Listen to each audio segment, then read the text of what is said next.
চাকরি দেন না, অসুবিধা কোথায়? সরকার আছেন তো। মাদ্রাসায় চাকরি দিন না, প্রাইমারিতে চাকরি দেন না, হায়ার সেকেন্ডারিতে চাকরি দিন না, অসুবিধা কোথায়? আজকে মুর্শিদাবাদের ছেলেদেরকে বাইরে কাজে গিয়ে কেন মরতে হচ্ছে? শিল্প কলকারখানা বাংলায় নিয়ে আসুন না, মুর্শিদাবাদ জেলা ছেলেদের কর্মসংস্থানের ব্যবস্থা করুন।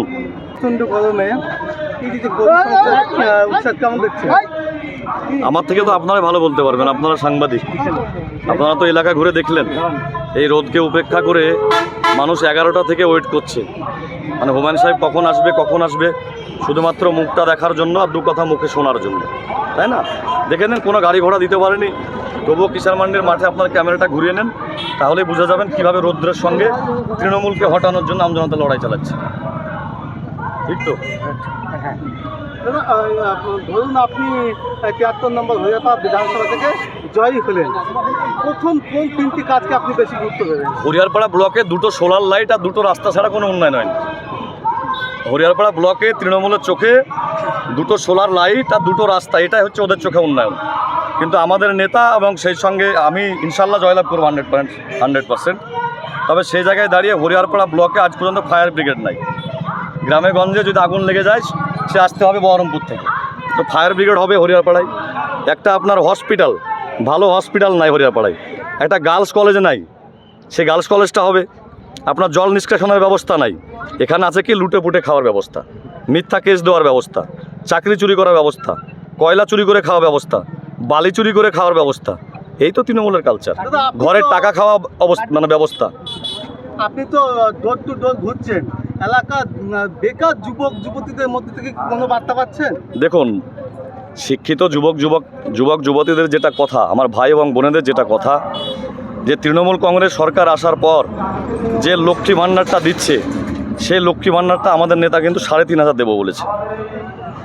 তারপরে যুবসাথী না কি একটা প্রকল্প করেছে। আরে ভাই, এত প্রকল্প না করে বেকার ছেলেদেরকে চাকরি দেন না, অসুবিধা কোথায়? সরকার আছেন তো।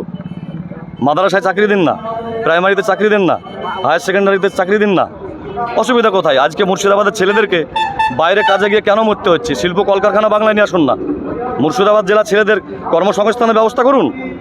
কিসের এত বাধা? বারবার একটা অভিযোগ হচ্ছে মুসলিম সম্প্রদায়কে ভোট ব্যাংকে ব্যবহার করা হয়, এক্ষেত্রে আপনার কি মতামত?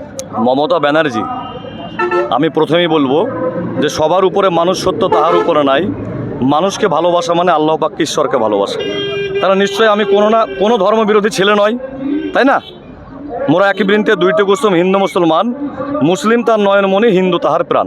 এর উপর দিয়ে নিশ্চয় ভাষা হয় না। কিন্তু মমতা ব্যানার্জি এতদিন যেভাবে মুসলমান সম্প্রদায়কে ব্যবহার করেছে, আচ্ছা বলুন তো, আজকে অসীম সরকার বিজেপির এমএলএ কোরআন শরীফকে অবমাননা করেছিল, ছোট করেছিল। এতগুলো থানায় থানায় কেস হয়ে যাওয়ার পর এই মমতা ব্যানার্জি কেন স্টেপ নিল না? এখান থেকে কি বলা যায় না যেই তৃণমূল সেই বিজেপি?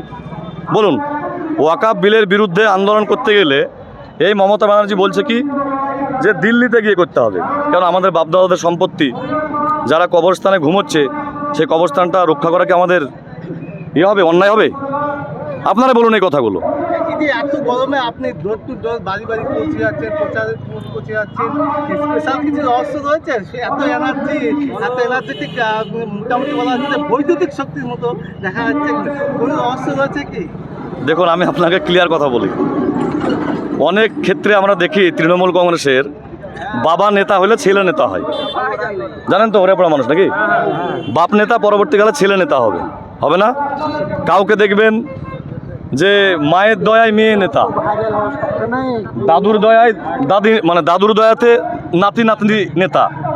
কিন্তু আমি যে পরিবারতে জন্মগ্রহণ করেছি, হরিয়ারপাড়া ব্লকের মানুষ সবাই জানে, আমি নিজেই তো চাষি পরিবারে জন্মগ্রহণ করেছি।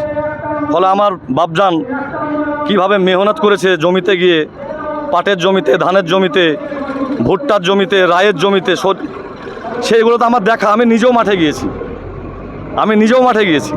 ফলে এই জায়গায় দাঁড়িয়ে আমার যত রোদ, যত বাধা, সেই বাধাগুলোকে অতিক্রম করতে আর লড়াই চালিয়ে জয়লাভ করতে আমারও খুব মজা লাগে।